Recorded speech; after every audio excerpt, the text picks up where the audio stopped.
everyone, welcome back to the 3IG Local Buzz. I am sitting here today with Chad with Recovering Oklahoma's After Disaster. I gotta say, what I've read and learned so far about you guys, it is amazing with the work you do. You wanna tell our viewers a little about you and what you do? Sure.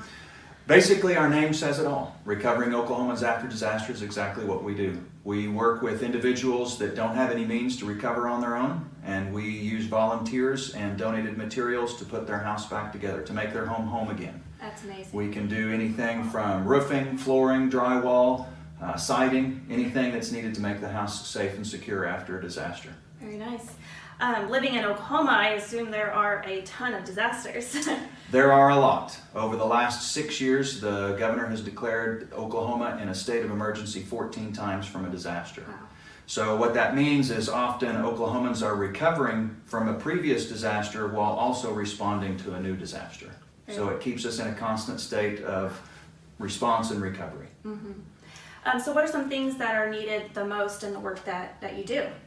That really is three things. Awareness, being plugged into something besides the mainstream media, because they will report some disasters but not all disasters. And not that all disasters aren't important, but some of them just draw more attention than others. Last November we had a 60-mile stretch of the east side of Lake Tenkiller that got hit by an EF3.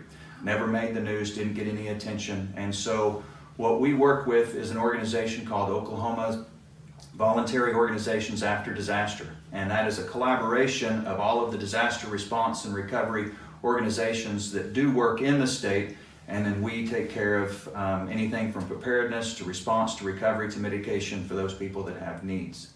Second thing is financial support. Because we're always in a state of recovery and response, there's always money that's needed in order to have those agencies do the work that they do. The third thing is volunteering. Being plugged into an agency that does volunteer support and being there for the long haul. Being committed not just when they see the disaster happening, but for the years that it takes to recover a lot of the people that are in need. Very nice. How did you get into nonprofit work? Well, that's a long story. The short piece as far as mission work, when I was in middle school, I got an opportunity to go on a church mission to Appalachia Mountains in Kentucky. And since then I have been involved in mission work. For the last 25 plus years have been leading mission teams, local and international, doing construction work. So it's been a blessing to be a part of. Yes. Well, thank you so much for letting us learn about what you do. I learned a lot. If you'd like to learn more, go to www.disasterroad.org.